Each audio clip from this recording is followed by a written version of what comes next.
तारीकी थी, मायूसी थी, मगर शहीद मोहतरमा बेनज़ीर भुट्टो ने आकर रोशनी की शमा जलाई, जमहूरियत की बहाली का, आईन की बलिदस्ती का सफर शुरू की। ये सफर, ये जदोजहद चलती रही और शहीद मोहतरमा बेनज़ीर भुट्टो ने भी अपनी जिंदगी में 1973 की आईन का बहाली के लिए 30 साल जदोजहद लड़ती रही।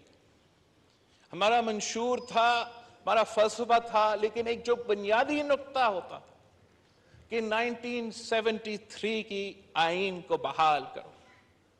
और अफसोस के साथ आमिर जनरल जियाउल हक के बाद एक और आमिर आया, जनरल परवेज मुशर्रफ, और उसने जो बीज बोए उनके नतीजे में आज भी हम इंतहा पसंदी और दहशतगर्दी का मुकाबला कर रहे हैं। आज भी उसी किस्म का जो नफरत की सियासत, नफरत और तकसीम की सियासत का मुकाबला कर रहे हैं। वो जो जाली सियासतदान जो हर आमिर खड़ा कर देते हैं, तो उस आमियत ने भी कुछ जाली सियासतदान, कुछ कठपुतलियां खड़े किए, और आज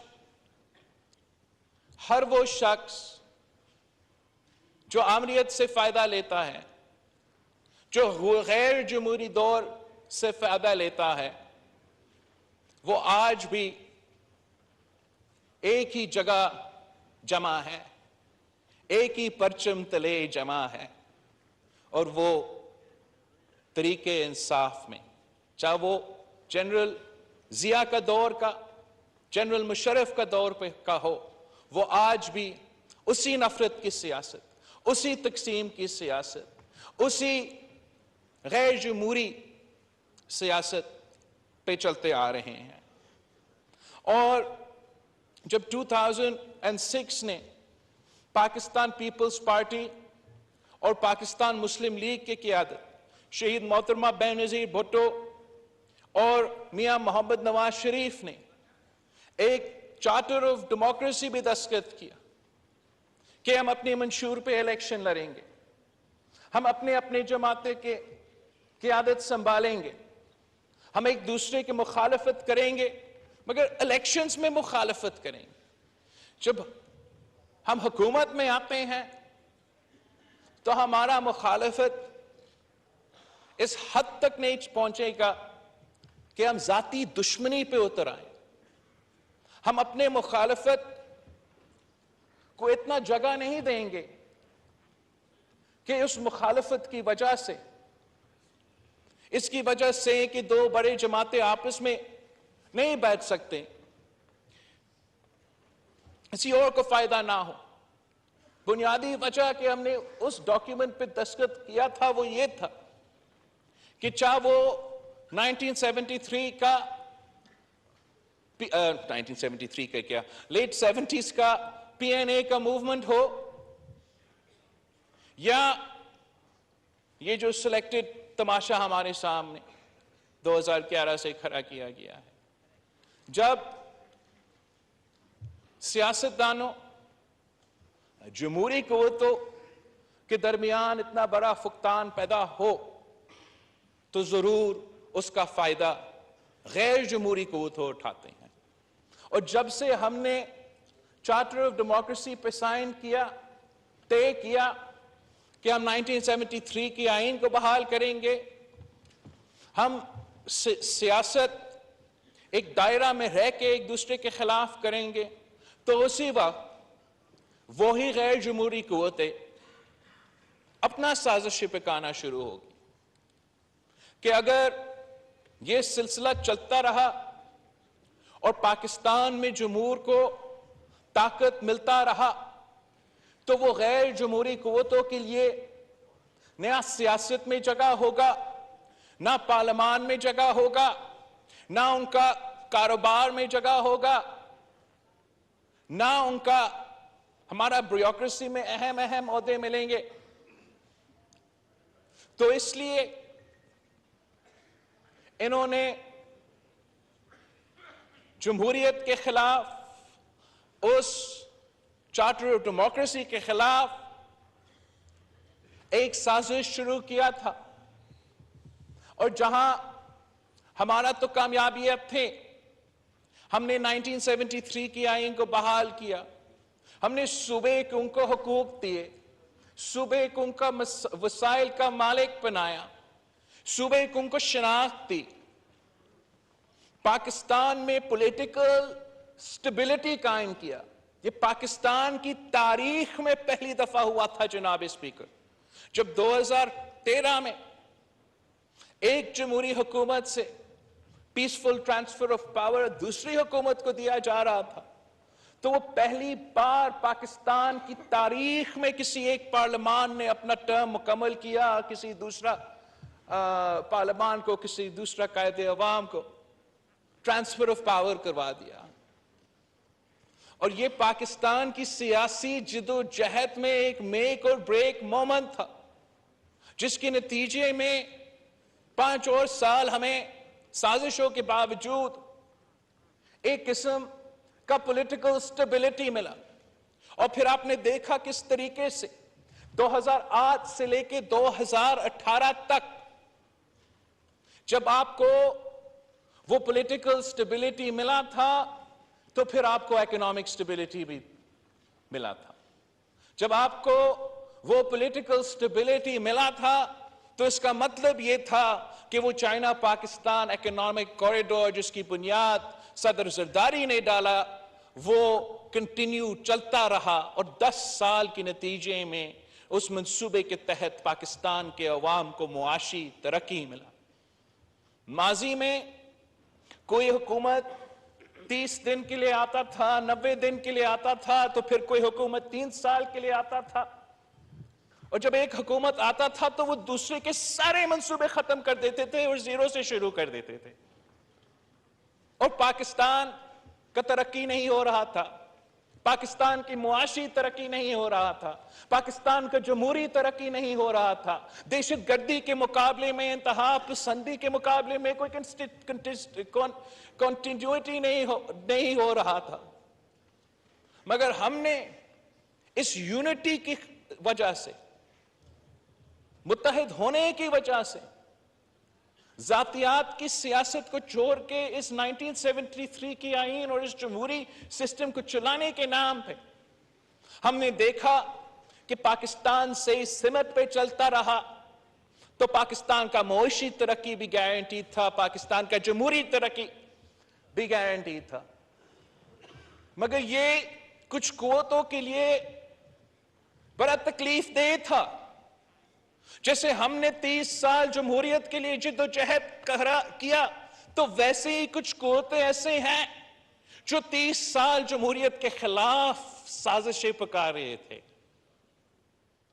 और वही कुव्वतों के लिए यह बर्दाश्त से बाहर था कि पाकिस्तान एक 1973 के आईन के तहत एक जमहूरी मुल्क बने। उनसे यह हजम नहीं हो रहा था कि एक वजीर आजम के बाद दूसरे वजीर आजम के बाद एक तीसरा वजीर आजम इस कुर्सी पे बैठ रहा था, पीसफुल ट्रांसफर ऑफ पावर हो रहा था। तो उनका हमारा कामयाबिया के जवाब में, जैसे मैंने पिछली तकरीर में कहा, एक फ्रैंकेनस्टाइन मॉन्स्टर हम पे मुसल्लत किया गया, एक सिलेक्टेड राज इस मुल्क में कायम किया गया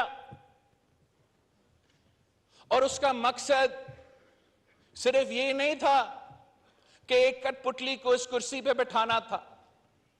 उसका मकसद ये था कि जो भी आपने वो 10 साल पीरियड में पाकिस्तान की सियासत के लिए, पाकिस्तान की तरक्की के लिए कामयाबियां हासिल की, उनको रिवर्स करना उनका मकसद था।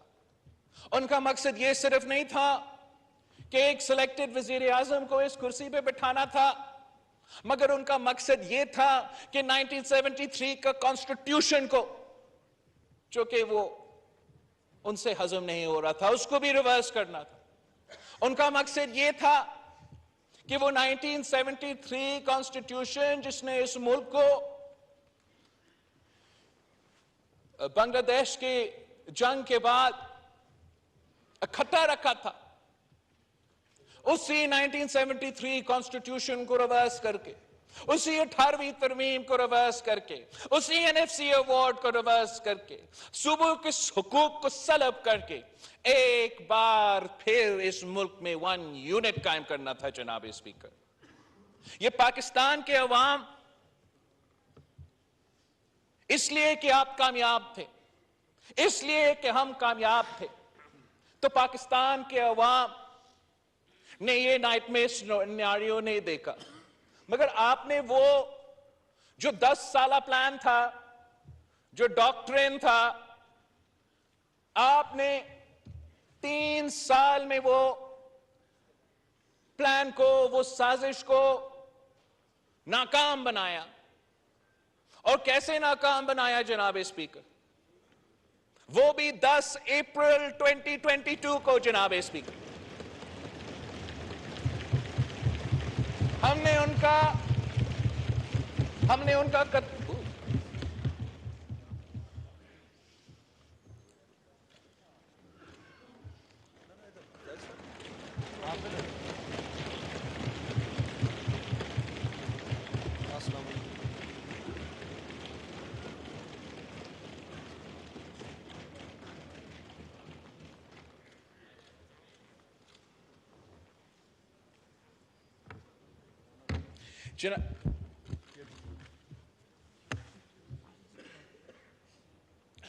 तो आपने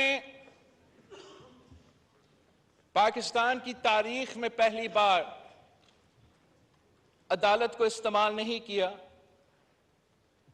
एस्टैब्लिशमेंट को इस्तेमाल नहीं किया, किसी गैर जमहूरी कुव्वतों को कंधे पे को इस्तेमाल नहीं किया। अपने तारीख के पहली बार जमहूरी हथियार इस्तेमाल करके, अदम एतमाद का हथियार इस्तेमाल करके उस सेलेक्टेड को, उस नालायक को, उस मुसल्लत किया गया वजीर आजम को घर भेज दिया। और पाकिस्तान में जो बहरान उस सिलेक्टेड वजीर आजम ने शुरू किया, चाहे वो हमारा मुआशी बहरान हो, चाहे वो हमारा सिक्योरिटी बहरान हो, चाहे वो हमारा आईनी और जमहूरी बहरान हो, इस मुल्क के तमाम सियासी जमातें ने मिलके इस हुकूमत का जिम्मेदारी सौंपी है, ताकि हमारा सियासी नजरिया अपनी जगह, हमारा अपने अपने मंशूर अपनी जगह, कि हम यूनिटी के साथ इस मुल्क के मसाइल का हल निकाल सकें, इस मुल्क के अवाम को रिलीफ दिलवा सकें। मगर जहां हमारा मेहनत जारी रहा, वो साजिशें भी चलते रहे जनाब स्पीकर।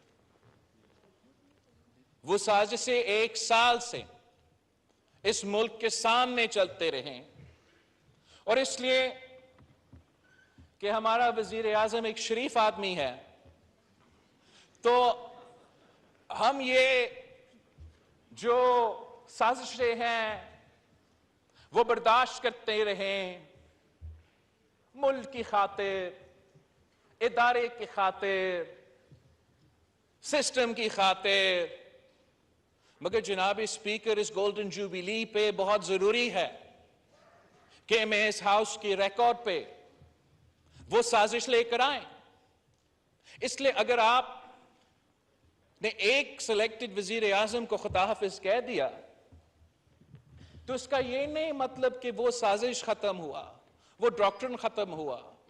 आज तक हर इदारे में वो लोग मौजूद हैं जो इस यूनिटी इस जमहूरी सफर, इस चार्टर ऑफ डेमोक्रेसी के कंसेंसस के खिलाफ है। वो ना सिर्फ नजरियाती और सियासी तौर पे इस इत्तेहाद के खिलाफ है, इस कॉन्स्टिट्यूशन के खिलाफ है, मगर अपनी जाती फायदा की वजह से ये नहीं चाहते कि ये जमहूरी एक्सपेरिमेंट कामयाब हो। वो नहीं चाहते हैं कि हमारा इत्तेहाद कामयाब रहे। वो चाहते हैं कि जितना भी जल्दी मुमकिन हो उसी सिलेक्टेड नालायक को एक बार फिर मसलत किया जाए। वो चाहते हैं कि जहां से हमने मिलके उस तबाही का कहानी रोका था वहीं से वो फिर से शुरू करे।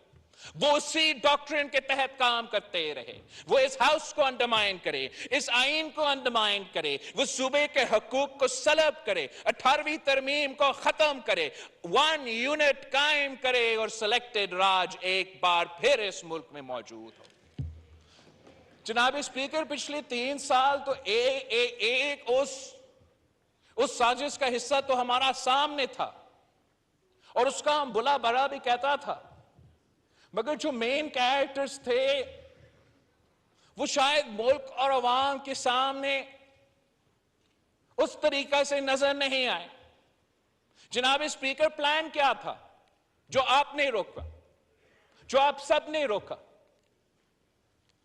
वो तो 10 साल का प्लान था ना, 10 साल का प्लान। और इस 10 साल का प्लान को कामयाब करवाने के लिए क्या सिर्फ एक इमरान खान नियाजी मौजूद, क्या सिर्फ एक सिलेक्टेड वजीर आजम का जरूरत था, या कोई और लोगों की जरूरत थी?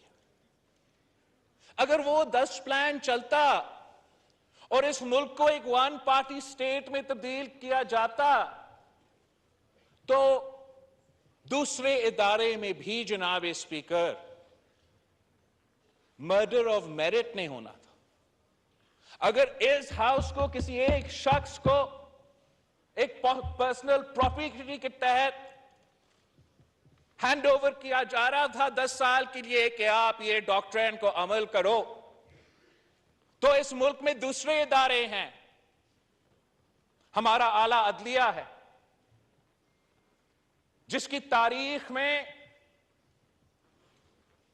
एक ऐसे जजेस मौजूद हैं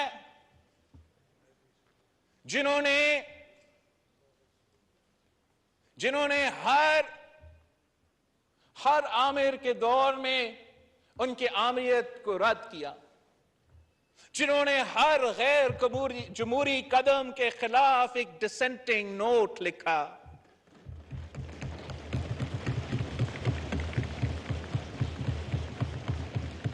ये वही जजेस थे जिन्होंने कायदे अवाम शहीद जुल्फिकार अली भुट्टो को सजाए मौत दिलवाने से इनकार किया। ये वही जजेस थे जिन्होंने मुशर्रफ को सलूट करने से इनकार किया।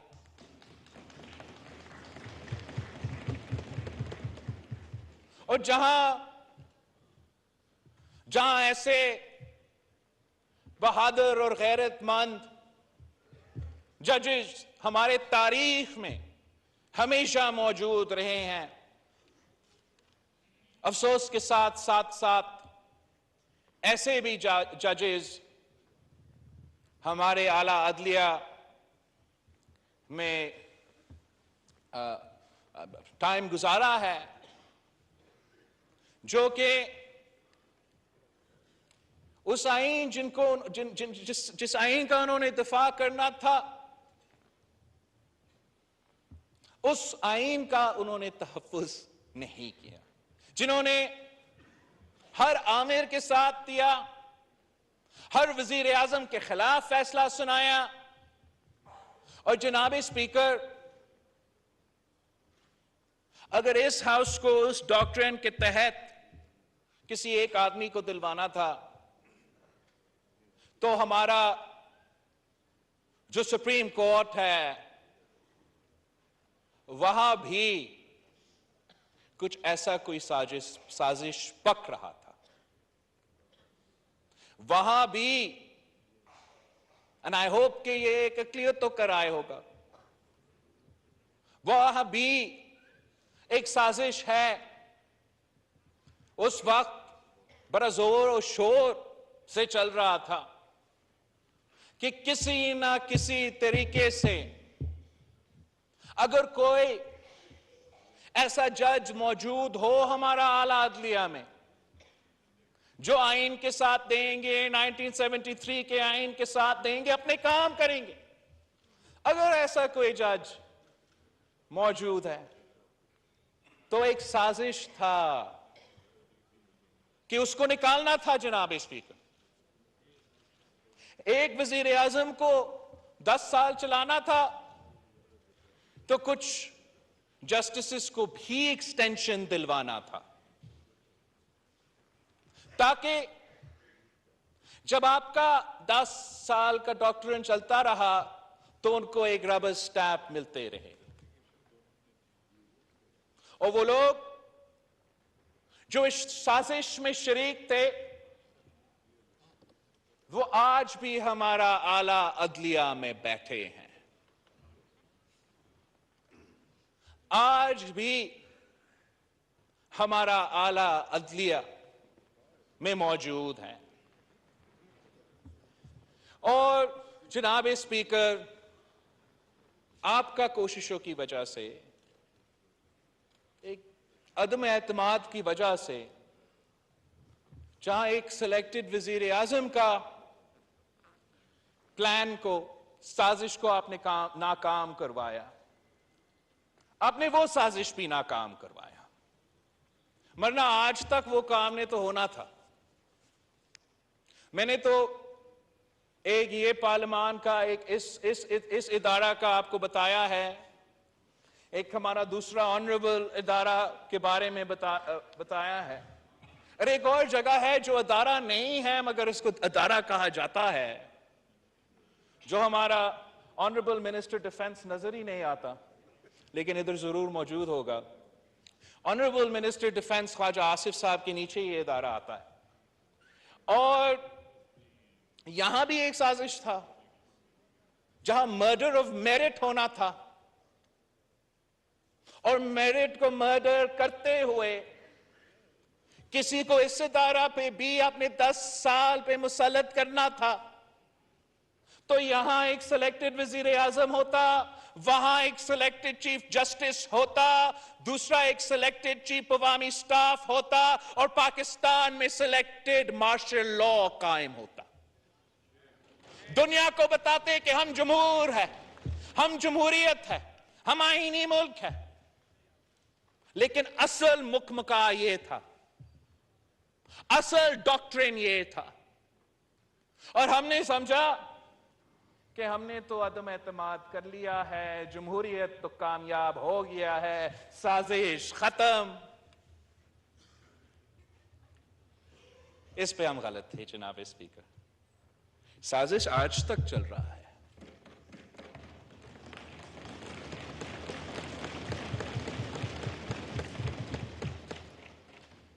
साजिश ये है कि उसी 1 यूनिट को कायम करना है, साजिश ये है कि हमारा NFC अवार्ड को खत्म करना है, साजिश ये है कि ये जो आईन इसको फाड़ना है, और उसी डॉक्ट्रिन को एक बार फिर इस मुल्क पे मुसल्लत करना है।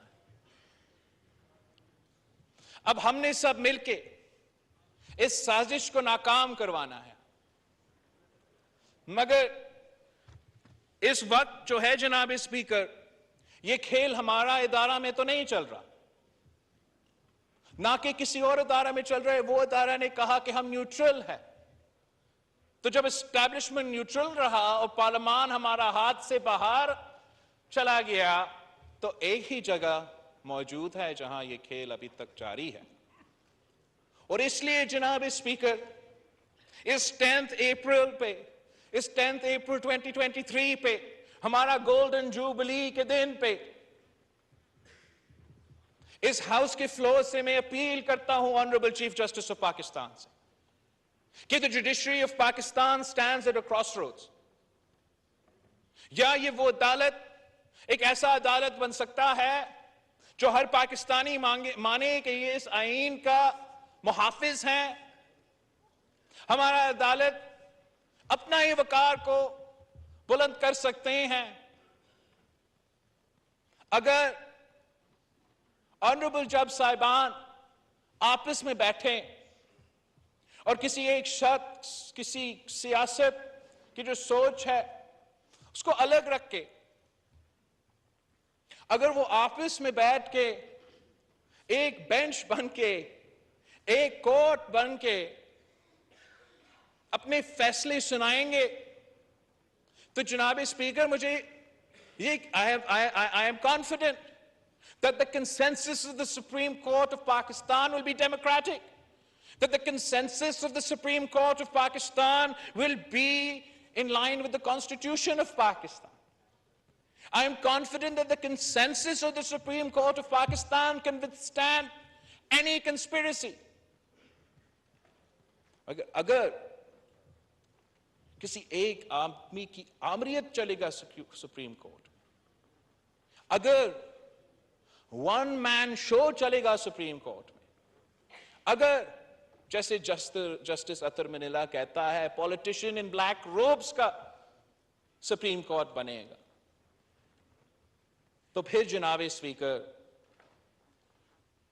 जो हमारा आला अदलिया है, जो हमारा ये पार्लियामान है, जो दूसरे इदारे हैं, वो जो आने वाला बहरान है उसको नहीं संभाल सकेंगे।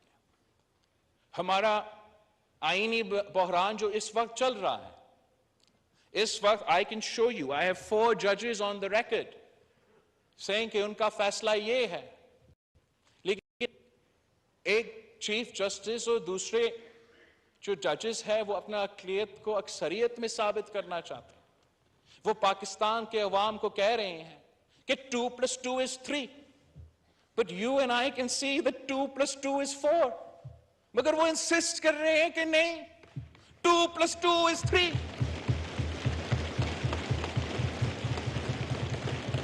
वो कह रहे हैं कि हम वो 2 जजेस का जो नोट है उसको इग्नोर करें, जो जस्टिस याहिया अफरीदी का नोट है उसको इग्नोर करे, जो जस्टिस अतर मनीला का नोट है उसको इग्नोर करे। वो तो है ही नहीं, सिर्फ ये 3 मौजूद है। इस किस्म का मजाक जो पाकिस्तान का आईन के साथ खेला जा रहा है, पाकिस्तान की जुडिशरी के साथ खेला जा रहा है, जो एक बड़ा गेम का हिस्सा है, the people of Pakistan can not afford this game.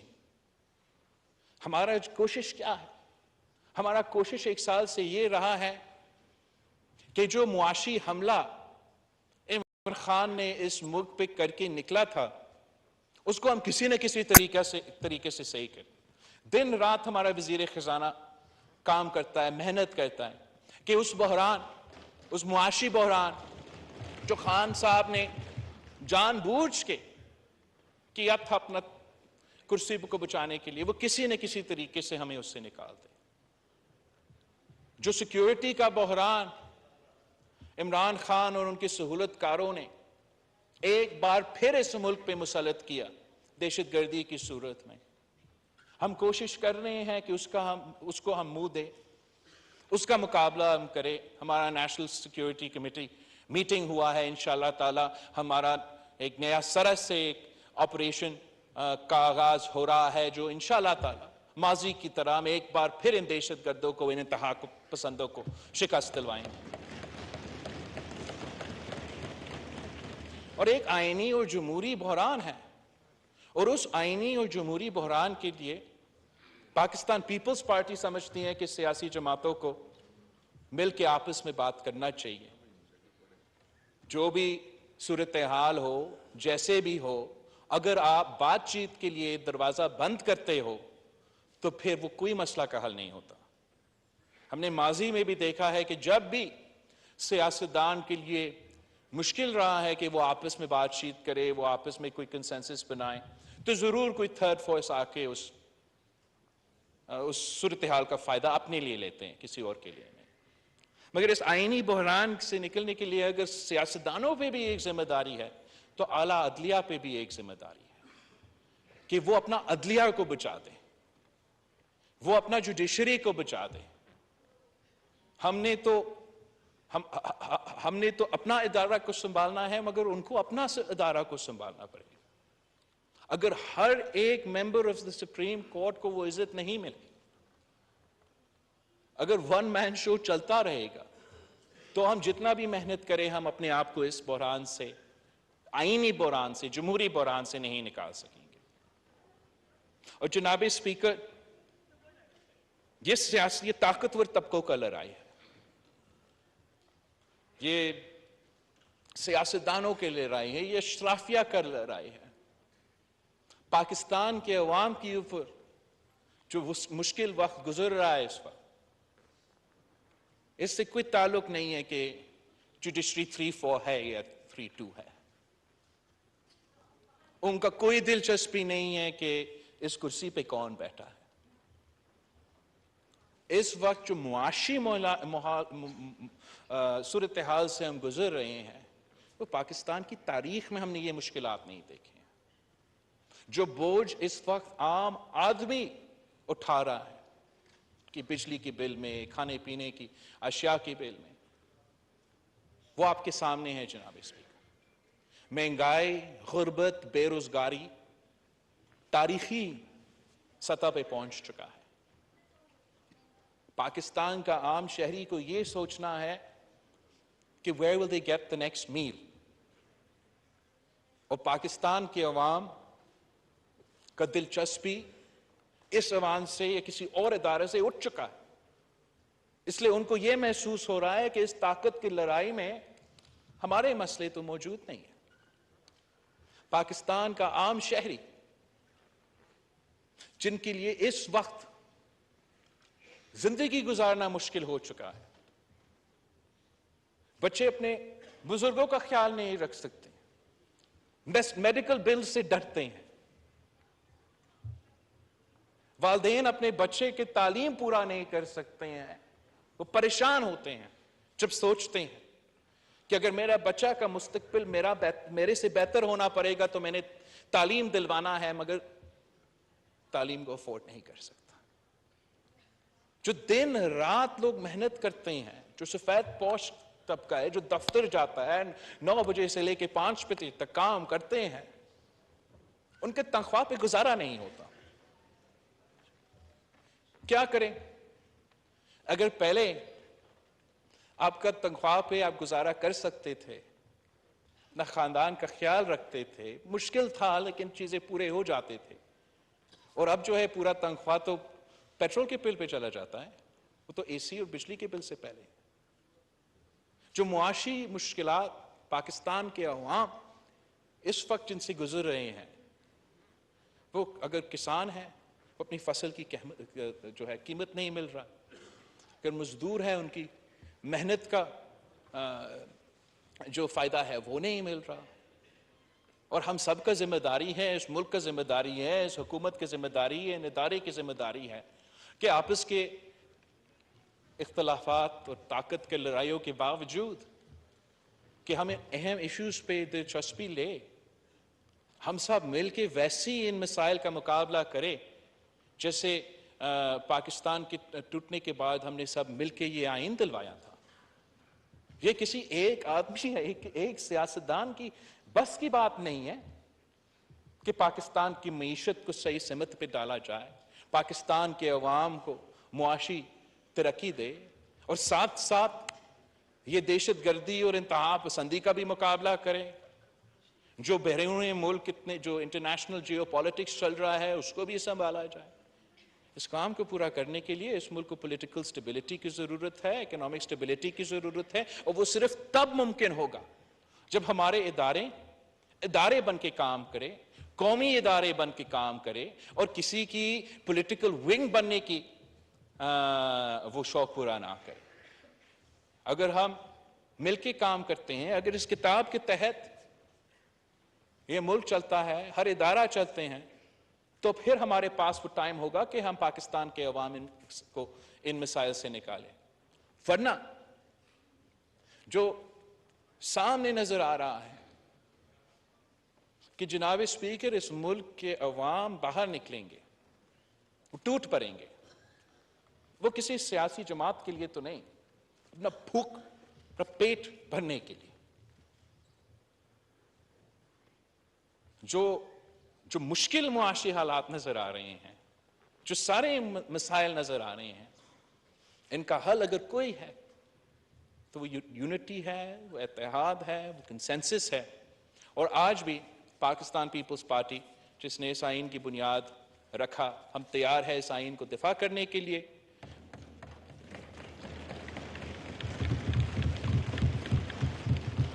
और दिफा करने के लिए जनाब स्पीकर हर इदारा को अपना दायरा में रह के काम करना पड़ेगा।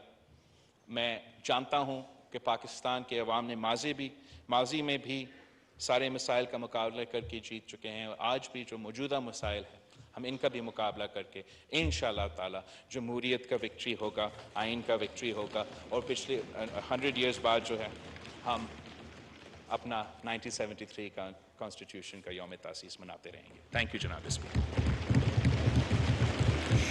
शुक्रिया जनाब बिलावल भुट्टो जरदारी साहब। मुअज़्ज़िज़ ख़वातीन व हज़रात, पाकिस्तानी सियासत के मर्द हुर, सदर पाकिस्तान, मफाहमत के सियासत के सुरखेल और मेंबर कौमी असम्बली जनाब आसिफ अली जरदारी ने भी इस कन्वेंशन को इज़्ज़त बख्शी है। मैं आपको आपकी आमद पर खुश आमदीद कहता हूँ और आपसे गुजारिश करूँगा कि अगर आप चंद कलमात कहना चाहें तो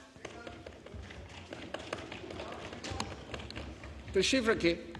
आप तशरीफ, जी मैं फ्लोर दे चुका हूँ, आप तशरीफ रखिए।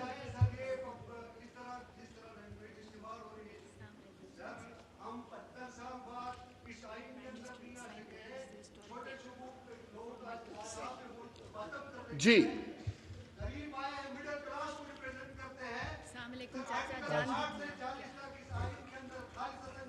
आप तशरीफ रखिए, मैं फ्लोर दे चुका हूँ, फिर आपसे बात करवाते हैं। जी आप तशरीफ रखिए। जी थैंक यू जी।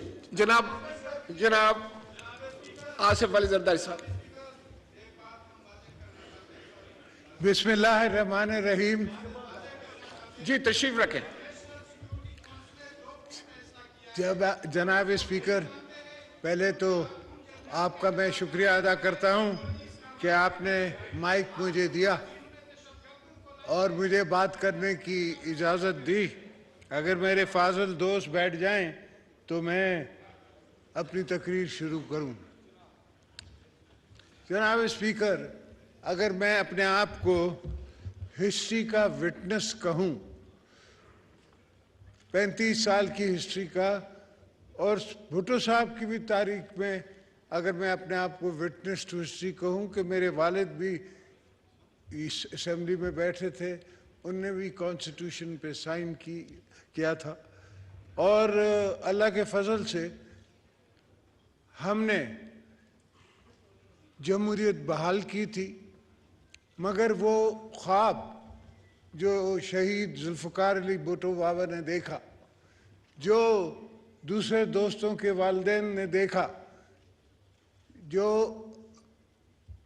वली खान ने देखा, जो दूसरे मुफ्ती महमूद ने देखा, वो ख्वाब पूरा ना हो सका और ये सिलसिला टूट गया। अगर मैं कौसर न्याजी की किताब की बात करूं कि फिर लाइन कट गई, तो ऐसा भी हुआ कि भुट्टो साहब को डिसीट कर दिया गया, कॉन्स्टिट्यूशन के आइन को ख़त्म कर दिया गया एक कोने से, और कहा कि अब निज़ाम मुस्तफ़ा है। अब तौबा अल्लाह की ज़ात पे हर कोई रसूल पाक की और उनकी हुर्मत की, उनकी इज़्ज़त की, उनसे प्यार की कोई कमी हम में है ना किसी और में है, मगर हमने कभी उसको इस्तेमाल नहीं किया पॉलिटिक्स में, रिलीजन को, और कोशिश करते हैं कि ना करें।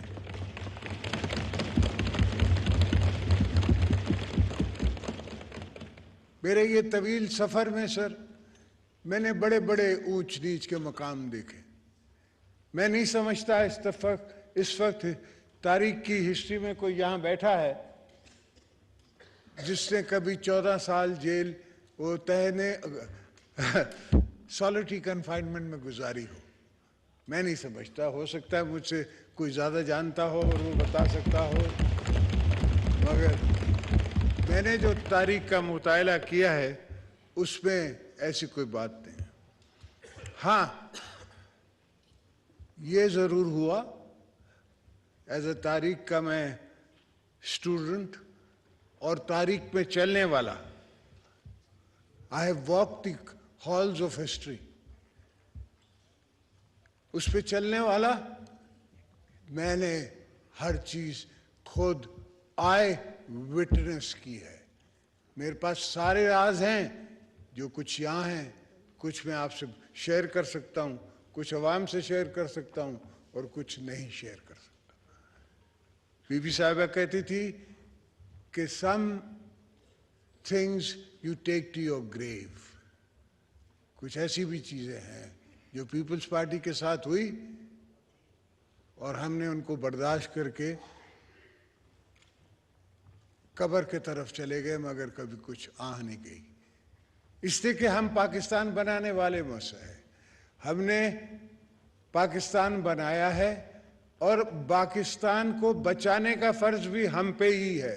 मैं अपनी छोटी जनरेशन को नहीं छोड़ के जाऊंगा टूटा हुआ पाकिस्तान, मैं उनको पूरा पाकिस्तान देखूंगा।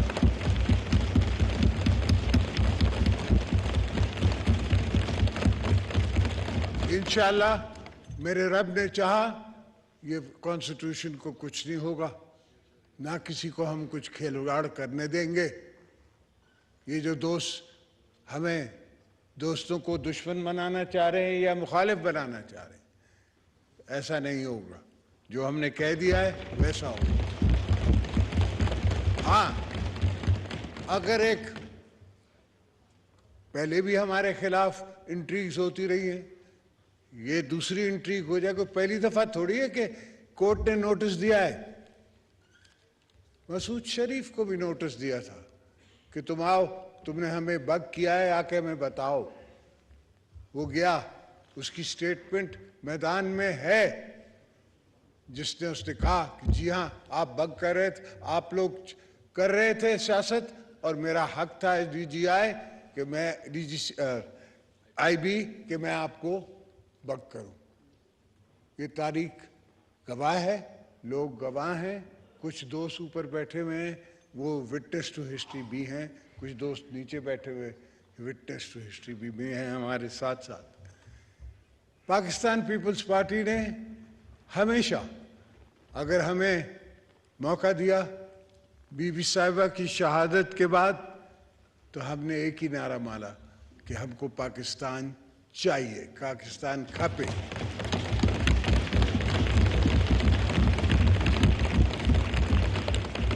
और बड़ी खूबसूरत बात है कि आज का प्रेसिडेंट जो है वो खुद मानता है हामिद मीर के शो में कि अगर उस वक्त कोई दूसरा नारा मैं लगा देता तो पाकिस्तान नहीं बचता।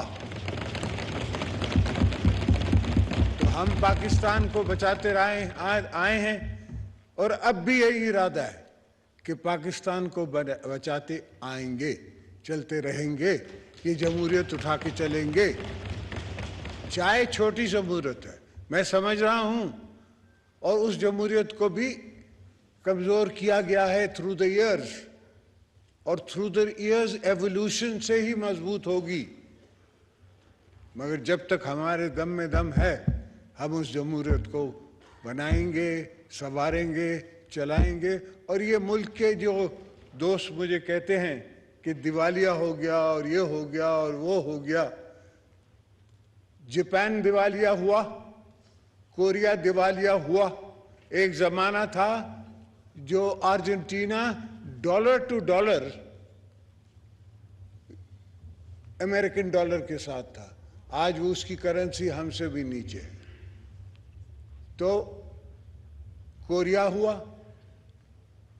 इंडिया हमसे 10 गुना बड़ा मुल्क एक ज़माने में उनके पास $1 बिलियन रिजर्व्स थे और उनको अपना सोना स्विट्जरलैंड भेजना पड़ा IMF की ट्रांच लेने के लिए, 275 मिलियन। आज उनके पास 660 बिलियन मेरा ख्याल है रिजर्व्स हैं। तो ये पाकिस्तान के लिए कोई बड़ी बात नहीं है और बड़ी फिगर्स नहीं है। पाकिस्तान उठेगा और हम उठवाएंगे इसको।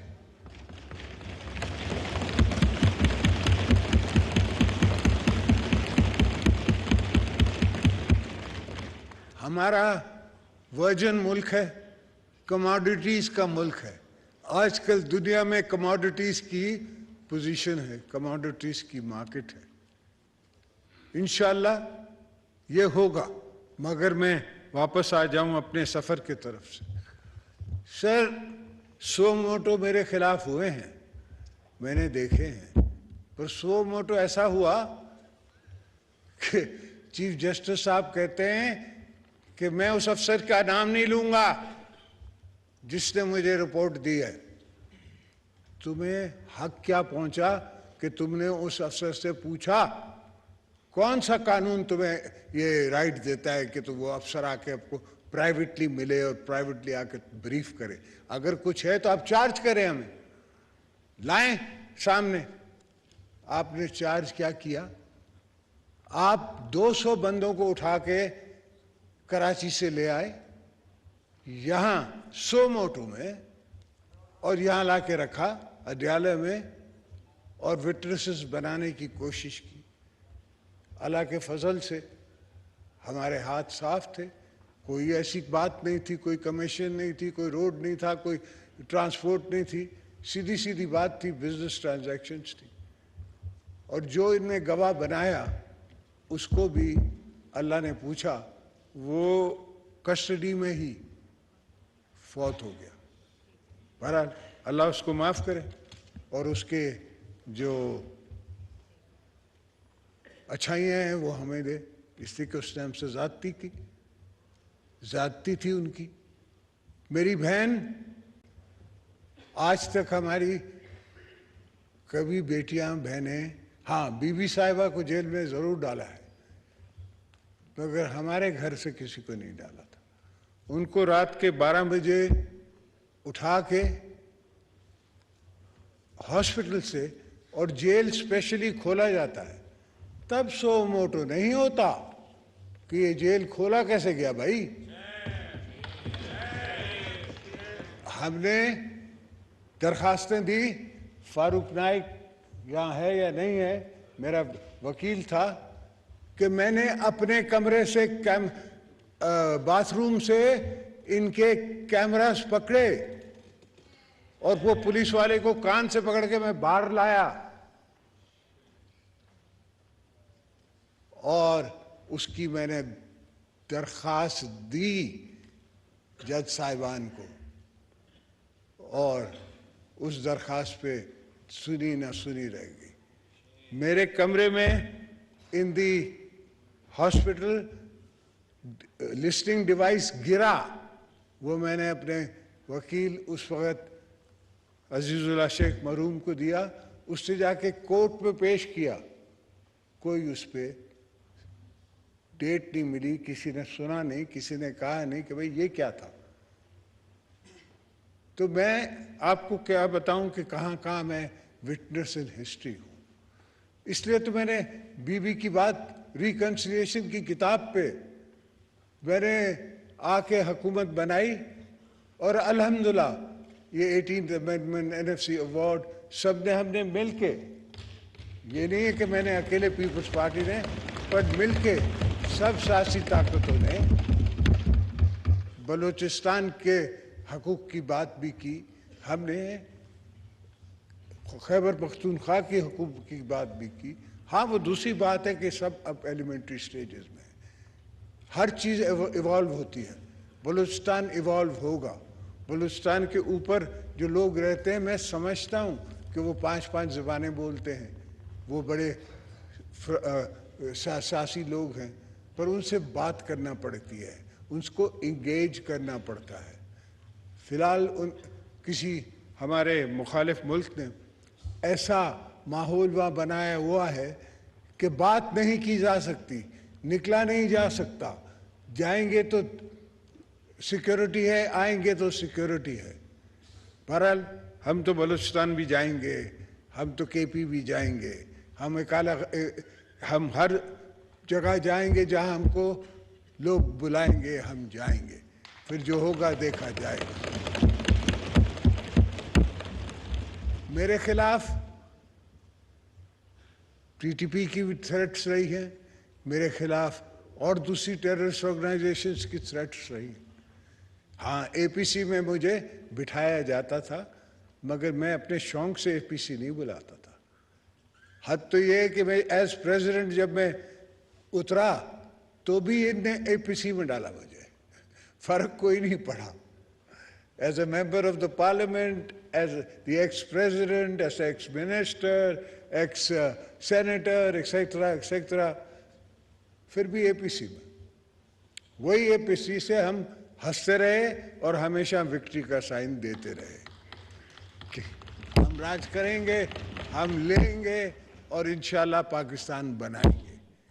तो ये सब बातें जो होती हैं, और ख़ास करके आजकल जो हमारे कुछ लिखने वाले करते हैं, ये सारी बातें जो है ये थोड़ी छोटी सोचों की बातें हैं।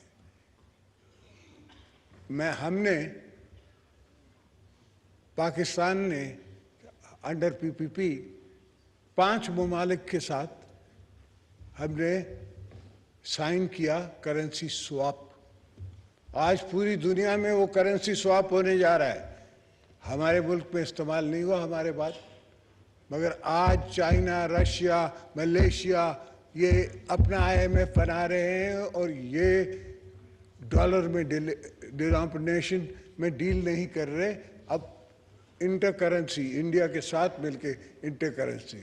इंडिया तो ऑयल लेता है इससे, रशिया से, उसको रिफाइन करता है और एक्सपोर्ट करता है। तो बहरहाल ऐसी कोई चीज़ नहीं है जो पाकिस्तान नहीं कर सकता, और इंशाल्लाह हम करेंगे। हाँ, हमें वक्त चाहिए, हमें टाइम चाहिए। हमारे पास ये हेस्ट मेक्स वेस्ट, ये जो rushed judgment is hushed judgment. These are hushed judgments.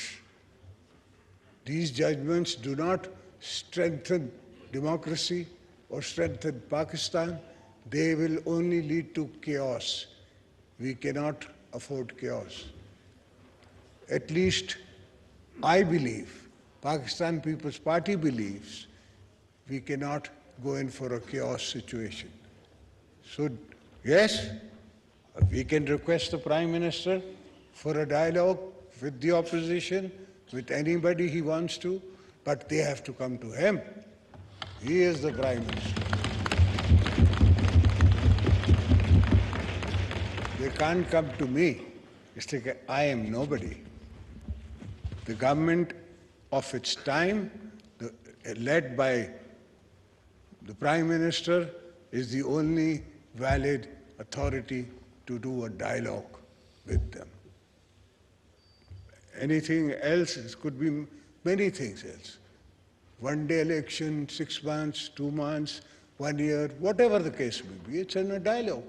You can't have prerequisite positions कि मैं आपके पास dialogue के लिए आऊँ मगर मेरा इमें फैसला थिया तो मैंने सा ये इवें न थिया तो मैं अल्लाह मैं ना मैंने सा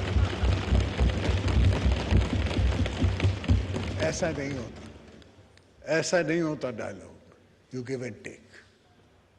And why are we talking about dialogue? Why? Because it doesn't suit a government to go into a clash. We don't want clashes at the time when people can't feed their babies, they can't feed their mother, they can't feed their fathers. Yes, we know. हमें पता है कि इनके पास इतना पैसा है कि ये आज भी 30-30 हज़ार रुपये अपने वर्करों को दे रहे हैं लड़ने के लिए, आने के लिए और अपने शोर मचाने के लिए। हमको पता है, ये नहीं है कि हमसे छुपी बात है। एक ज़माना था जो एक और कोई पार्टी थी, उसके पेड वर्कर होते थे।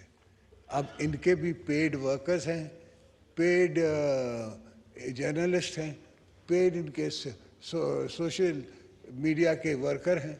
तो ये ट्रेंड इनका अपना शुरू किया हुआ है और हम सोच रहे हैं कि हमको पता है कहाँ से पैसा आ रहा है।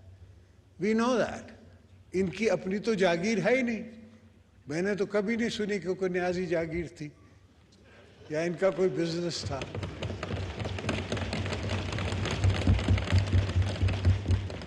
हालांकि इसने एडमिट किया है कि मैंने हॉस्पिटल्स के फंड्स जो हैं वो डाले और वो प्रॉपर्टी में डाले, जो कि इसको राइट नहीं है।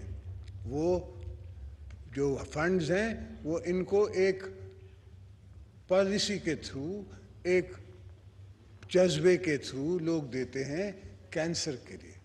इनको कोई इनके पास एक्सक्यूज नहीं है उसको फर्दर बिजनेस में यूज करने की।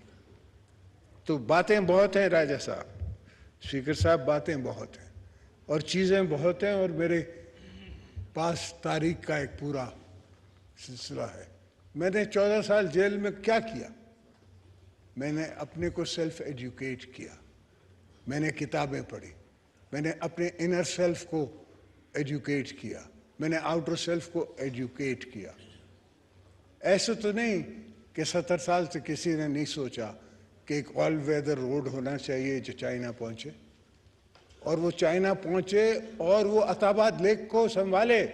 अताबाद लेक अगर फट जाती तो पूरा ही एरिया हसन अब्दाल तक और पता नहीं कहाँ तक वो ड्राउन हो जाता। तो उस रास्ते ने नहीं सिर्फ इनको संभाला, वो मैंने $500 मिलियन की ग्रांट लाया चाइना से। ना लोन था और ना किसी की बात थी। चाइनीज प्राइम मिनिस्टर ने मुझे $500 मिलियन ग्रांट दी और मुझे फिर उस वक्त के चीफ ने कहा कि ये तो हम बनाएंगे। मैंने कहा बिस्मिल्लाह, आप बनाए, मुझे कोई सरोकार नहीं है, बन जाए। कौन बनाए? इसलिए कि मेरे कुछ आइडियाज़ और थे। तब तक ये बात वाज़ा नहीं हुई थी कि मैं ग्वादर पोर्ट का क्या कर रहा हूँ। ग्वादर पोर्ट की कहानी सुन लें सर। एक चीफ साहब ने स्टे ऑर्डर दिया हुआ था। अब मैं तो उसको अप्रोच भी करता था तो गलत था और ना अप्रोच करता था तो भी गलत था। मैं तो शक्ल से उनको बुरा लगता था। तो ऐसा हुआ कि मैंने अपने फॉरेन सेक्रेटरी को कहा कि यार डिप्टी टू बी चीफ जो हैं उनसे आप जाके, वो मुल्तान के थे, आप बात करें, उन्हें कहें कि ये स्टे ऑर्डर खाली कर दें। This is not for me, for you, for Pakistan, for anybody, but it is a national cause. तो उनने उससे बात की। कभी कभी हर इंसान से अच्छा काम हो जाता, उससे ये काम अच्छा हो गया। उसने वो स्टे ऑर्डर ख़त्म कर दिया। स्टे ऑर्डर जो ख़त्म हुआ तो मैंने चाइनीज़ एम्बेसडर से बात की, चाइनीज़ अथॉरिटीज़ को अप्रोच किया और मैं से शुरू में वो जो पार्टनर साहब थे जो सिंगापुर कंपनी के, वो मुझे कहते हैं $250 मिलियन। मैंने कहा भाई मैं पाकिस्तानी हूँ, मैं कोई चाइनीज़ नहीं हूँ कि तुम मुझसे बात कर रहा है। मैं पाकिस्तानी हूँ तो मुझसे पाकिस्तानी बन के बात कर। फिर अल्लाह भला करे, बाबर वो पोर्ट्स का मिनिस्टर था, उसकी मैंने मदद ली, उसने भी उनसे बात की और अल्हम्दुलिल्लाह $35 मिलियन में हमने चाइना को ये पोर्ट्स दिलवाया। पर वो है आगाज़।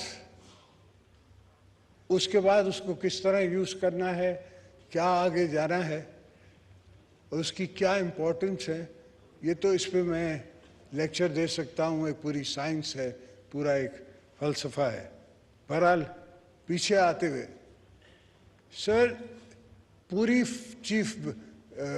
बेंच, ये भी एक दूसरी कहानी है कि मैंने जेल में बैठ के वो बेंच, फुल बेंच कैसे बनवाई,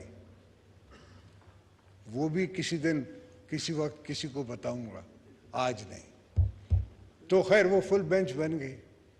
उस बेंच में मेरे वकील पेश हुए, उस हफीज़ पीरज़ादा साहब, अल्लाह उसको बख्शे, फारूक नाइक पेश हुए।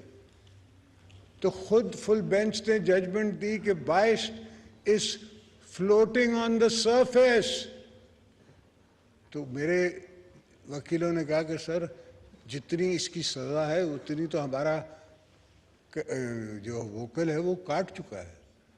मगर उस पे उनने कोई बात नहीं की, वो वापस भेज दिया गया केस, रिमांड करके उसी जज के पास जहाँ मैं उस पर ट्राई हो रहा था।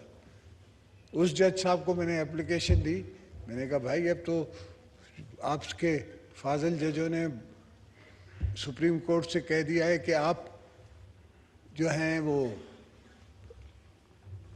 बाइस थे, पुराने चीफ साहब और दूसरे दोस्त, तो कुछ इसका अजाला करें। वो मुझे कहता है पंजाबी में, ज़दाई साहब क्यों साढ़े नाल बखौल करते हो, इन्हें वड्डे वड्डे बंदियां तुहानू रिलीफ नहीं देता, असी छोटे बंदे दे सकते हैं। तो ये पोजीशंस मेरे साथ हमेशा रही है। हालत तो यह है कि एक गाड़ी पकड़ी जाती है इस्लामाबाद से, मेरे नाम पे नहीं है, उसकी ड्यूटी भरी हुई है, उसको ये कह के कि इसमें ये बैठे हैं, ज़दाई साहब इस गाड़ी में बैठे हैं, उसको केस प्रॉपर्टी बना के मुझे चार्ज किया जाता है। मैं जज साहब को कहता हूं कि भाई कस्टम में भी सामान आता है, सब कुछ होता है, तो बंदा थोड़ी फड़ते हैं। सामान गुड्स आपने रिकवर करने हैं, गुड्स को आप गाड़ी को पकड़ो। मैंने कब कहा कि गाड़ी मुझे दे दो वापस या किसी और को दे दो, गाड़ी को छोड़ो आप, मुझे क्यों पकड़ के बैठो। 2 साल उस केस में मैंने अगेन कैद तनाई काटी। तो मेरे इतने इनके साथ रहे हैं, डायलॉग भी रहा है। और आपने तो खुद कहा था शाह साहब की जजमेंट में कि ऑल जजेस आर इक्वल। तो आप जो अब जो 4 की जो जजमेंट इन द फील्ड है, उसको आप कैसे कह सकते हैं कि that is not a judgement.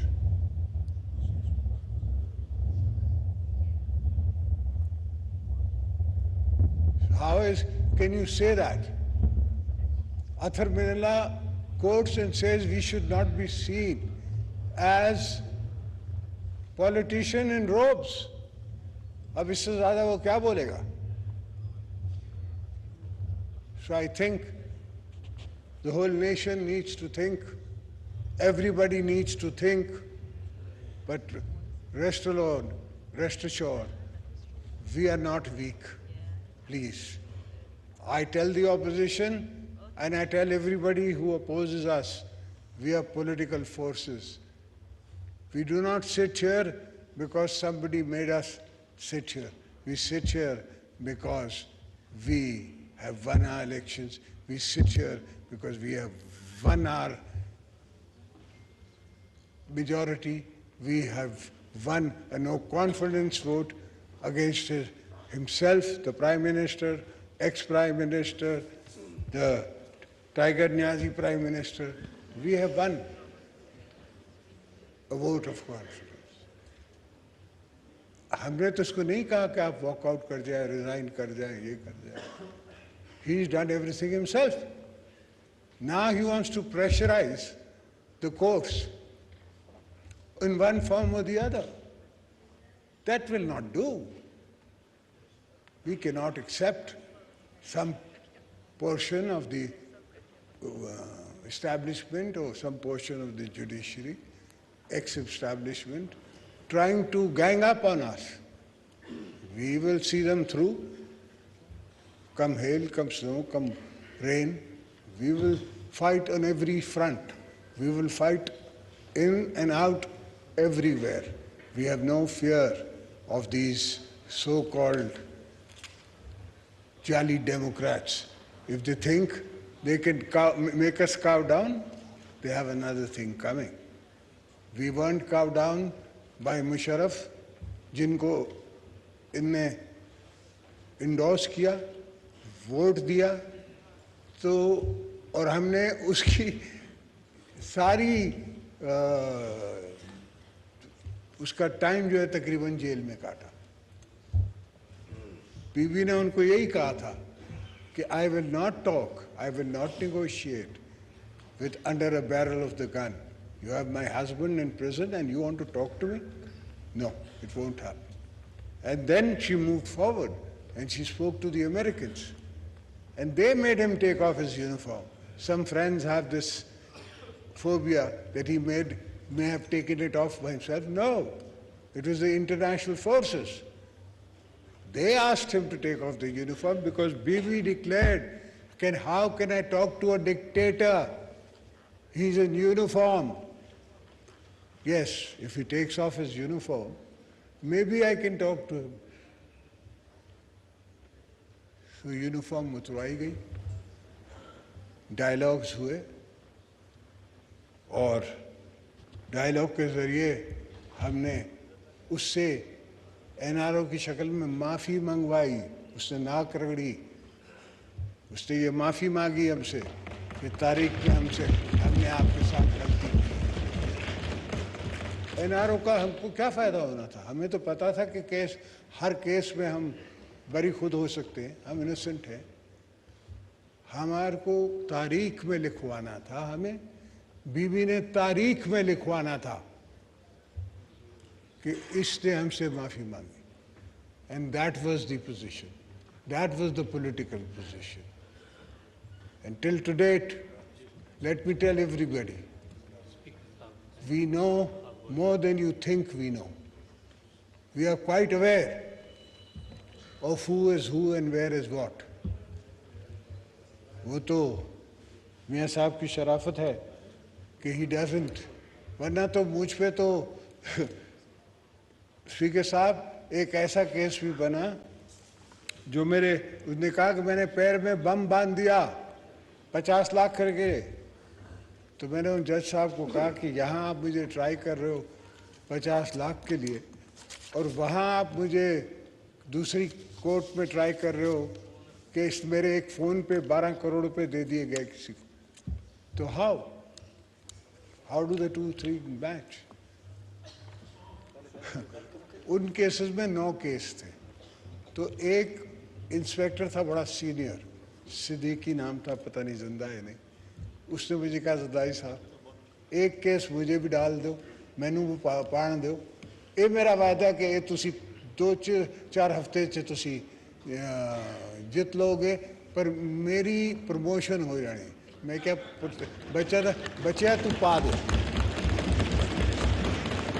जे तेरा फायदा होता है तू पा दे। और ऐसे ही हुआ, वो डीएसपी बना इंस्पेक्टर से और मुझे वो 2 हफ्ते में वो केस फारिग हो गया।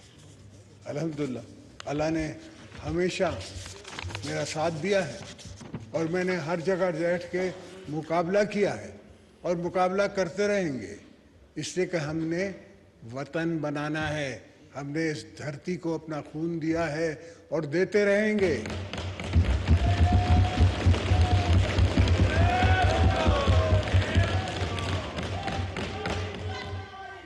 एक आज का नहीं, कल का नहीं, हमेशा की हमारी दुआ है और रहेगी कि मौला हमें ईमान दिए रख और कब्र तक ईमान दिए रख। स्पीकर साहब, मैं आपको वक्त ज़्यादा नहीं लेना चाहता। बातें तो बहुत हैं करने के लिए, चीज़ें तो बहुत हैं डिस्क्लोज करने के लिए, ऐसी ऐसी हैं तो शायद मेरा ख्याल है मुझे हामिद मीर के प्रोग्राम में जाके कहना पड़ेगा। वहाँ तो कह लूँगा, यहाँ थोड़ा गैर ज़रूरी लगता है, गैर मुनासिब भी है। थैंक यू, आपने मुझे वक्त दिया, बड़े दिनों बाद आपने मुझे सुना, बड़े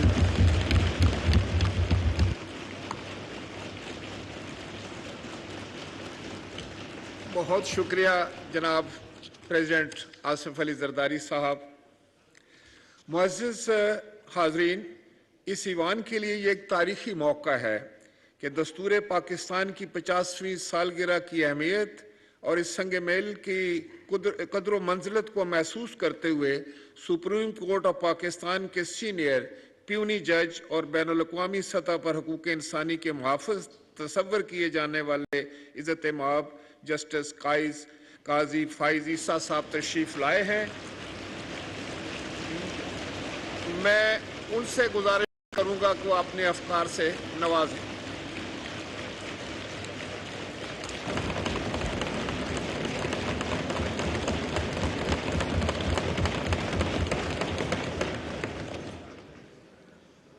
स्पीकर साहब, बहुत बहुत शुक्रिया। बिस्मिल्लाहिर्रहमानिर्रहीम। मैं 2014 से आपका हमसाया हूँ। पैदल जाता हूँ, कभी पैदल वापस जाता हूँ। गर्मियों में ज़रा मुश्किल होती है। हमेशा सोचा अंदर क्या होता है। आपने पहली दफ़ा याद हमें किया तो हम हाजिर हुए। इसलिए नहीं कि मैं कोई सियासी तकरीर करना चाहता हूँ, इसलिए कि मैं अपने और अपने इदारे की तरफ से ये कहना चाहता हूँ कि हम इस किताब के साथ खड़े हैं।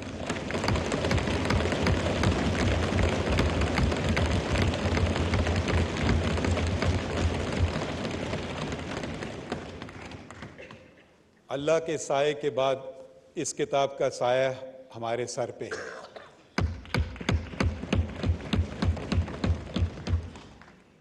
ये किताब हमारी पहचान है। ये किताब पाकिस्तान की पहचान है। ये किताब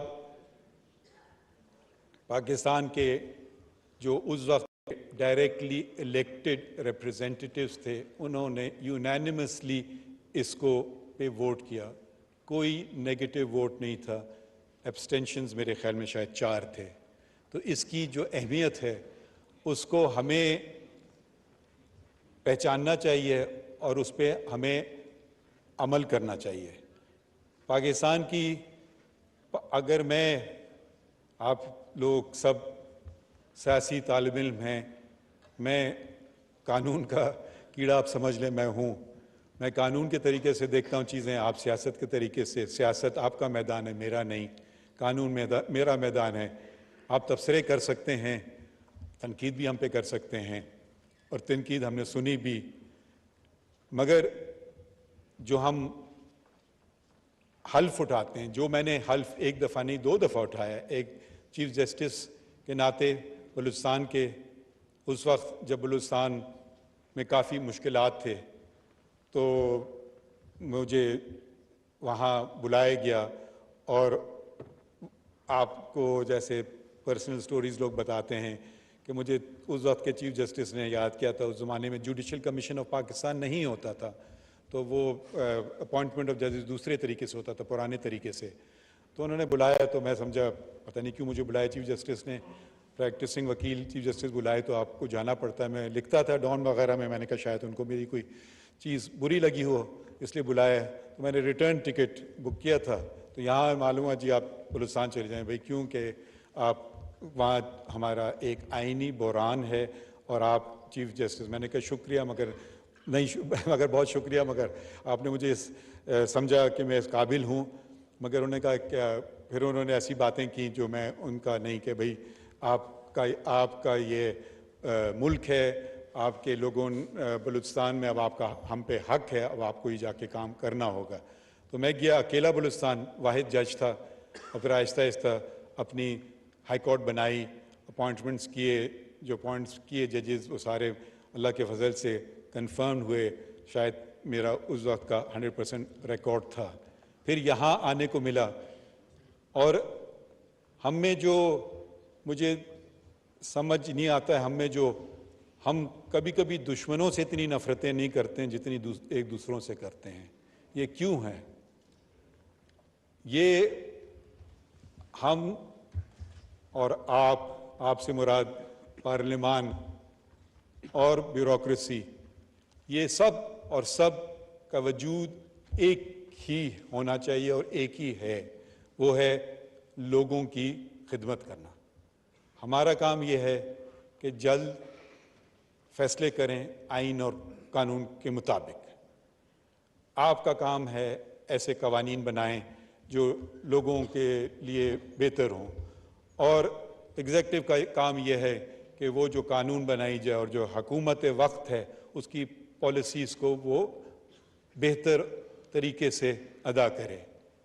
ये मैं ज़रा सा आपसे मैंने आने से पहले पूछा था कि यहाँ कोई ऐसी सियासी बातें तो नहीं होंगी, तो आपने मुझे कहा नहीं, आइन की बातें होंगी सिर्फ मगर बहुत सारी सियासी बातें हो गई, और मैं खैर इनका फ्रीडम ऑफ राइट है वो भी यही आइन देता है, तो मैं इनको कुछ नहीं कहता हूँ। इसका ये मतलब नहीं है कि मैं इनसे एग्री करता हूँ, ये मैं वजाहत करना चाहता हूँ।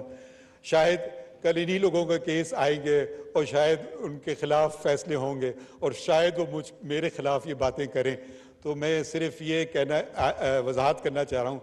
मैं आया था, आइन की गोल्डन जुबली थी आज, ये जश्न है, ये हमारा मुल्क 25 साल तक कायदे आज़म मोहम्मद अली जिन्ना, और मुझे फ़ख्र है कि मेरे वालिद central working committee of the all India Muslim league, जिसके 19 सिर्फ रुकन थे, उसमें बलूचिस्तान से वो वाहिद रुकन थे। वो बलूचिस्तान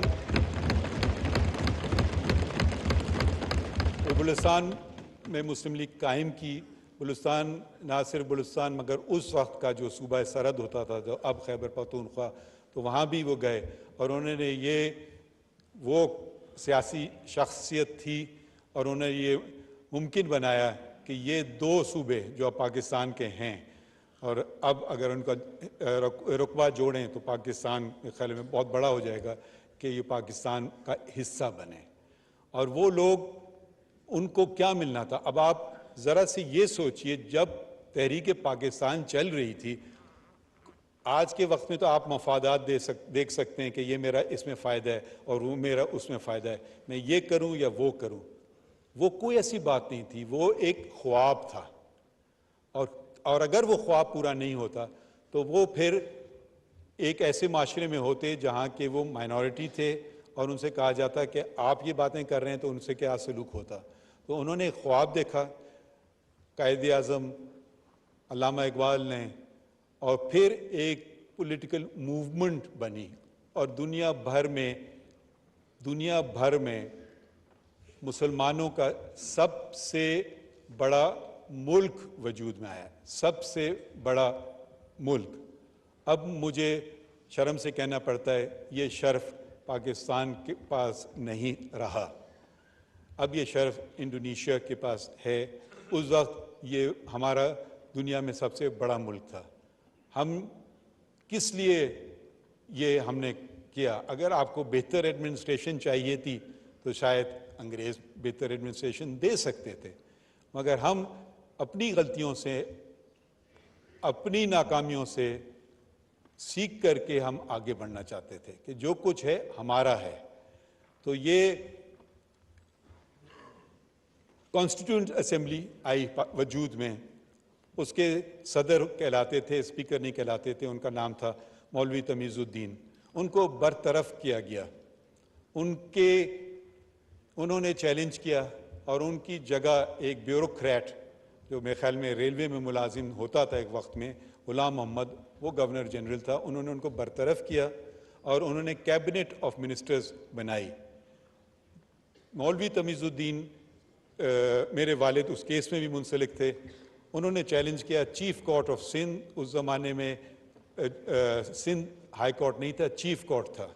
उन्होंने चैलेंज किया, उस वक्त के जो जज थे वो थे एक क्रिश्चियन, जस्टिस कॉन्स्टेंटाइन।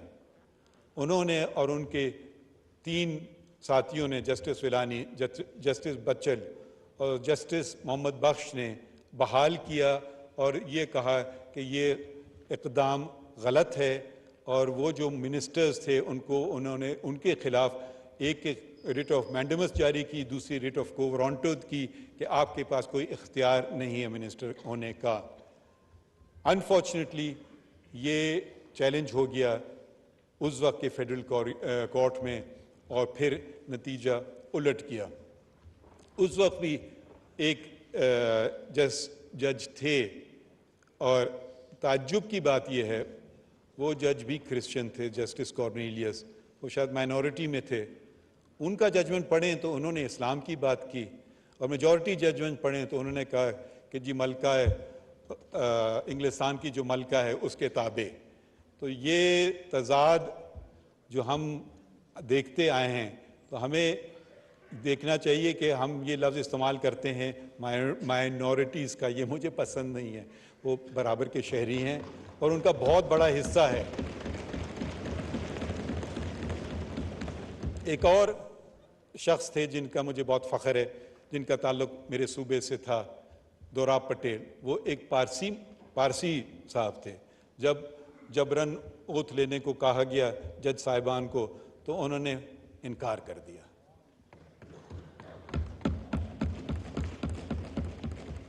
तो सिर्फ मैं ये आपको कहना चाहता था, मैं फैसलों में हम लोग लिखते हैं, तकरीरें नहीं करते हैं, मगर क्योंकि आज का दिन ऐसा है कि अगर आप सोचें, अपने आप को वापस ले जाएं वक्त में कि भाई हम तस्वीरें देखते हैं कि जी टाइम में आप पीछे जा रहे हैं, और अगर आप उस वक्त खड़े हो जाएं कि जो मौलवी तमीज़ुद्दीन के साथ अगर आप खड़े हो जाएं और उस वक्त के जजेस ने जो बहाल किए उस कॉन्स्टिट्यूएंट असेंबली को, तो क्या पाकिस्तान दो टुकड़ों में होता?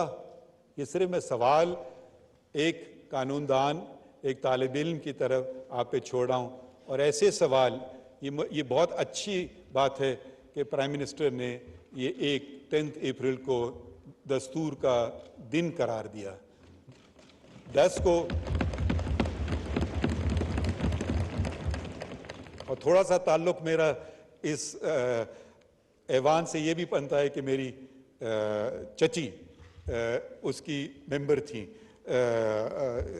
शायद वो अपोजिशन में थी, तो और जब ये आइन पेश किया जा रहा है, इसको 50 साल हो गए हैं और इसको हमें अपने दिल से लगाना चाहिए।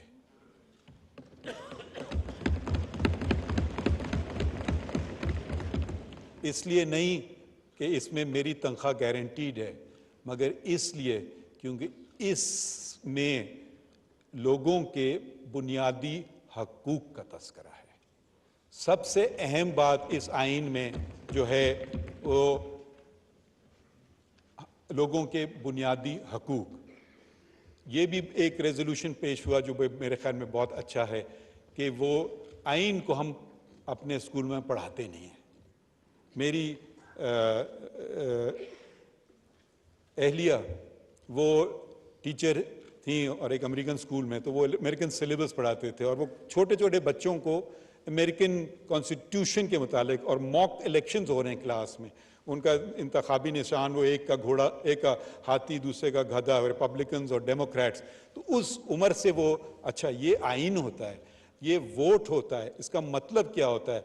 और जब लोग ये बात समझ जाएंगे तो वो समझेंगे कि हमारे हाथ में इस रियासत की लगाम है।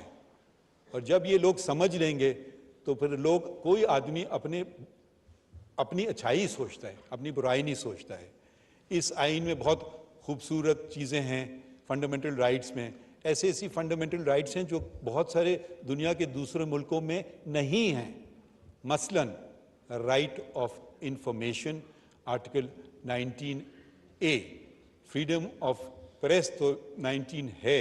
फ्रीडम ऑफ प्रेस की भी बात देखें, ये वही 19 है जो कि लियाकत अली ख़ान ने जब 1948 में declaration of human rights sign किया, उसमें वही शिक थी आर्टिकल 19, वही शिक हमारे आइन में है। और कुरान शरीफ की एक आयत भी है और उसके ऊपर 19। मैं उस पर उधर नहीं जाऊंगा, बस मैं आप लोगों का शुक्रिया अदा करना चाहता हूं और मैं अपने इदारे की तरफ से ये कहना चाहता हूं कि हम भी आइन के मुहाफ़िज़ हैं। आप सब ने और मैंने भी ये हल्फ लिया है कि I shall protect, defend the constitution of Pakistan और अगर मैं ये ना कर पाऊँ तो आप बिल्कुल मुझ पे हर किस्म की क्रिटिसिज्म कर सकते हैं। जहाँ तक मैं आप ये वजाहत दोबारा करना चाहता हूँ कि जो सियासी बातें इधर की गई मेरा उनसे कोई ताल्लुक़ नहीं, और शायद ये जो बुरा ना माने हम बैठे हुए हैं, हो सकता है ये कहें या हो सकता है आप कल कहें कि आपको बुलाए भी फिर भी हमारे खिलाफ आपने फैसला किया। तो मैं आपसे माजरत चाहता हूँ और बहुत बहुत शुक्रिया कहना चाहता हूँ, क्योंकि दूसरे जज साहिबान शायद मसरूफ़ थे, ना आ सकें, तो मैं बस शुक्रिया अदा करना चाहता हूँ कि आपने हमें याद किया। शुक्रिया जी।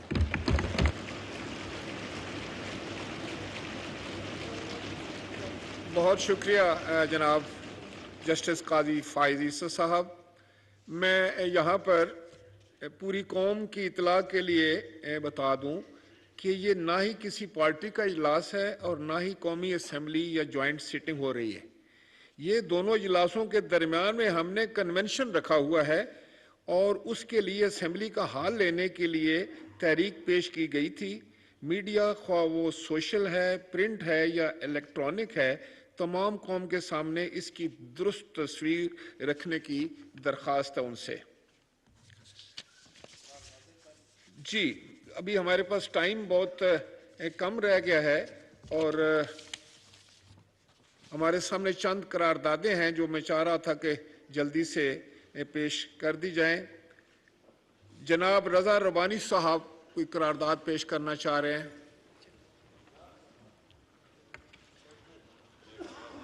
तशरीफ रखिए जनाब, कार्रवाई जारी है अभी।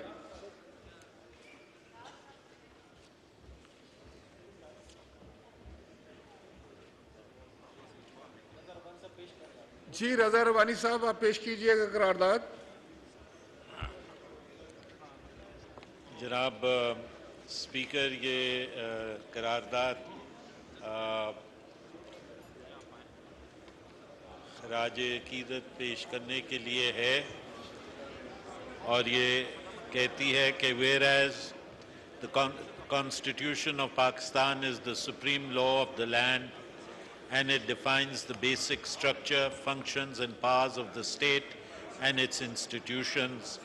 Whereas the Constitution of Pakistan adopted in 1973 was drafted by a committee of 25 members under the chairmanship of Honorable Abdul Hafiz Pirzada, who worked tirelessly and with great dedication to ensure that the Constitution reflected the aspirations and ideas of the people of Pakistan, whereas the Constitution Committee of 1973 included distinguished jurists, scholars and political leaders who sacrificed their time, energy and resources in a selfless manner for the betterment of Pakistan, whereas the Constitution of Pakistan is a living document that embodies the principles of democracy, human rights and rule of law, whereas the framers of the Constitution of Pakistan, under the leadership of the President of the Constituent Assembly, Honorable Zulfikar Ali Bhutto, and with meaningful participation of all political leaders, worked tirelessly to ensure that the Constitution represented the aspirations of the people of Pakistan, whereas the 25 members of the Constitution Committee, along with all the members of the 5th National Assembly who debated, discussed and voted in favor of the Constitution, are worthy of admiration, respect and gratitude for their contributions to Pakistan's constitutional history, which has laid the foundation of its progress and prosperity. Whereas the Golden Jubilee of the Constitution of the Islamic Republic of Pakistan is an occasion to pay tribute to the framers of the Constitution and to reaffirm our commitment to upholding the principles and values enshrined in the Constitution. Whereas the Golden Jubilee celebration year of the Constitution of the Islamic Republic of Pakistan is also an occasion to express denunciation of all those who abrogated, subverted and suspended the Constitution and or upheld or otherwise आप तशरीफ रखें अपनी अपनी कुर्सियों पे जनाब, नशिस्तों पर तशरीफ फरमा हो जाएं सब लोग. Otherwise lent legitimacy to it and to reaffirm our commitment to protect the Constitution from any adventurism. Therefore, this convention resolves that the Parliament commemorates the Golden Jubilee of the Constitution of the Islamic Republic of Pakistan 1973 and pays homage to the framers of the Constitution who came from all walks of life, representing all provinces, socio-cultural and religious segments, for their vision, dedication and commitment to the people of Pakistan. Reaffirms its commitment to upholding the Constitution and the rule of law, and to ensuring that the Constitution remains a living document that reflects the aspirations and needs of the people of Pakistan.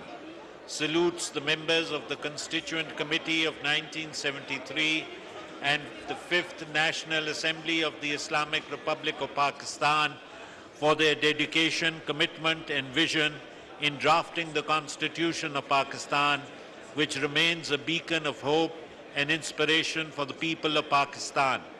Expresses denunciation of all those who abrogated, subverted and suspended the Constitution and or upheld or otherwise lent legitimacy to it.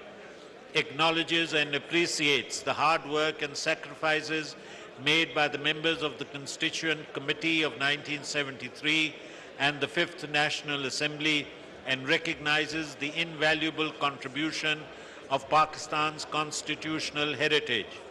Expresses its gratitude and deep appreciation for the outstanding leadership of the President of the Constituent Assembly, Honorable Zulfikar Ali Bhutto, Honorable Speaker Fazal Elai Chaudhary, as well as the Honorable Abdul Hafiz Pirzada, who chaired the Constituent Committee of 1973 with great wisdom, integrity and impartiality. Also recalls with gratitude the historic contributions in the service of the people of the country by stalwarts and leaders like the then leader of the opposition, Khan Abdul Wali Khan, Maulana Mufti Mahmood, Maulana Shah Ahmad Nurani, Mir Ghaus Bakhsh Bazinjo, Professor Ghafoor Ahmad, Khan Abdul Qayyum Khan, Mr. Mumtaz Doltana, Sardar Shaukat Hayat and others. Calls upon all institutions and citizens of Pakistan to uphold the Constitution of Pakistan of 1973 and to honor the spirit and values of its framers, who sought to create a just, egalitarian and democratic society based on the principles of Islam and democracy. Declares that all the members of the Constituent Committee of 1973 and the 5th National Assembly of the Islamic Republic of Pakistan as the national heroes of Pakistan. Declares also that all those who abrogated, subverted and suspended the Constitution of the Islamic Republic of Pakistan and or upheld or otherwise lent legitimacy to it will always find mention in the hall of embarrassment. Thank you, Tashrif Rakhen ji. Now I put the resolution. The question is that the resolution as moved be adopted. All those in favor of the resolution may say aye. All those against it may say no. I think the ayes have it, and consequently the resolution is adopted unanimously. जी कौन उठा अभी जी एक दूसरी करारदाद है जनाब इसहाक डार साहब वफाकी वजीर खजाना को करारदाद पेश करने की दावत देता हूं ऑनरेबल स्पीकर साहब बहुत शुक्रिया At this historic day, with your kind permission, I'd like to move a resolution to declare the old National Assembly Hall in the State Bank building, Islamabad, as the national heritage. This convention, while commemorating the Golden Jubilee of the Constitution of the Islamic Republic of Pakistan, states that whereas the National Assembly Hall in the State Bank building served as the National Assembly from 14th of April 1972 to 26th of May 1986, briefly in 1993, and has been closely associated with the country's democratic traditions. Whereas the National Assembly Hall in the State Bank building served as the historic venue where the debates, discussions, and passage of the Constitution of the Islamic Republic of Pakistan took place 50 years ago. Whereas the National Assembly Hall in the State Bank building witnessed 3 prime ministers, 4 presidents, मेहमान and तशरीफ 5 रखें speakers, निशस्तों पे जनाब, मेहमान तशरीफ रखें जी वजीर खजाना साहब, and 5 speakers, deputy speakers during tenure of the 5th, 1972, 6th, 1977, 7th, 1985, and 10th, 1933, National Assembly held there.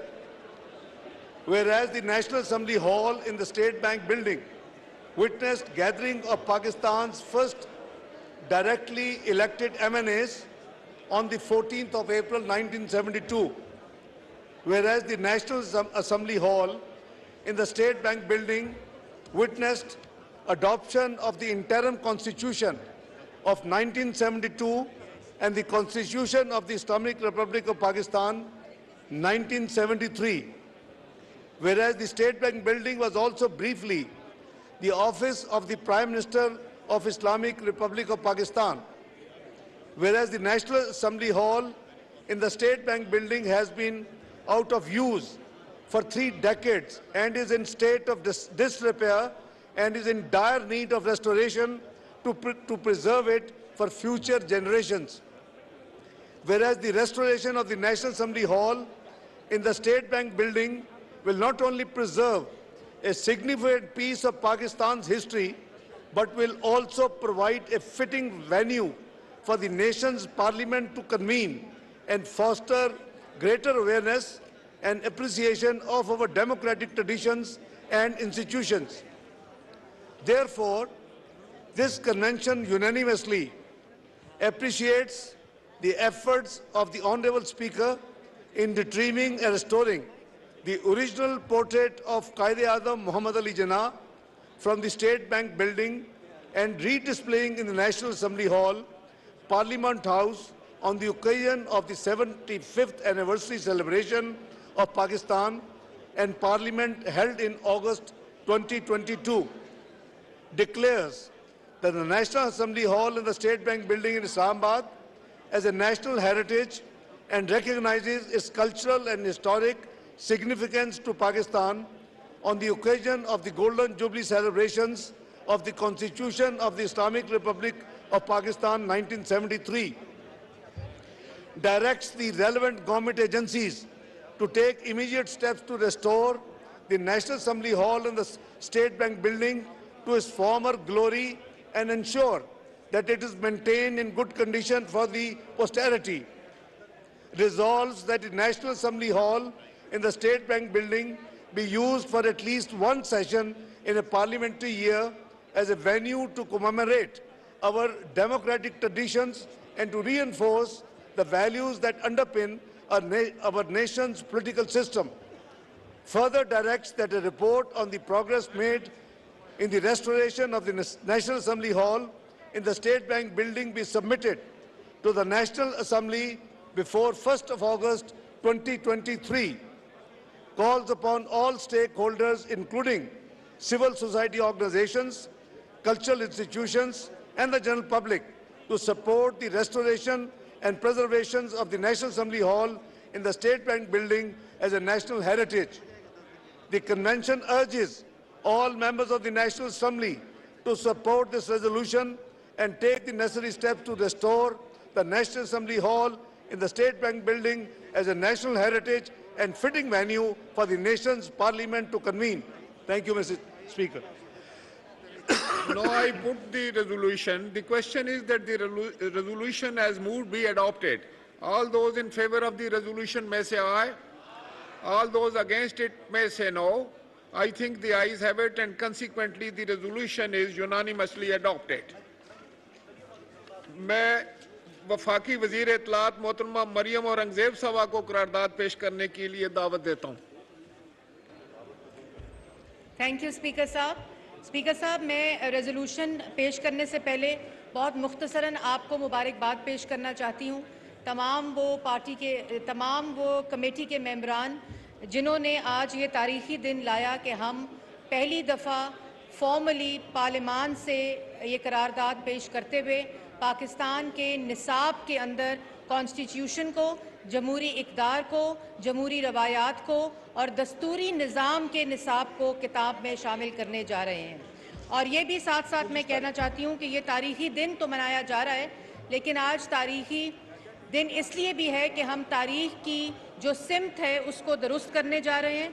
और वो तारीख़ जो हकीकी तारीख़ पाकिस्तान की आवाम से छुपाई गई, वो हम अमानत के तौर पर निसाब के अंदर उसको इनकलकेट करके, उसको इंक्लूड करके हम आज ये करारदाद पेश कर रहे हैं.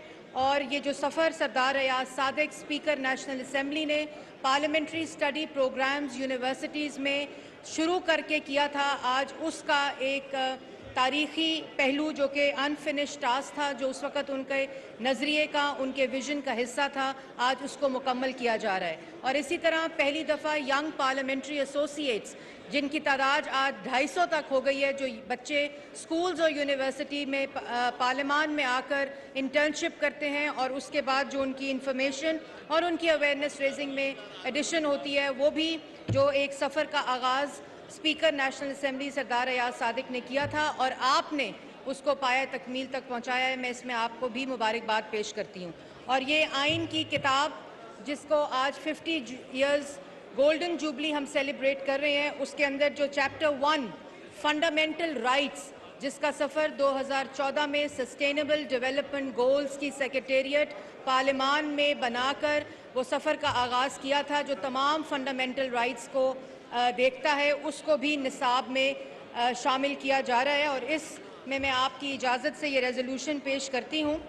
रेजोल्यूशन का प्रीएम्बल शामिल करते हुए मैं ऐवान से गुजारिश करूँगी कि ये बहुत ही तारीख़ी लम्हा है जब मुल्क के निसाब में ये शामिल किया जा रहा है. This convention unanimously resolves as follows.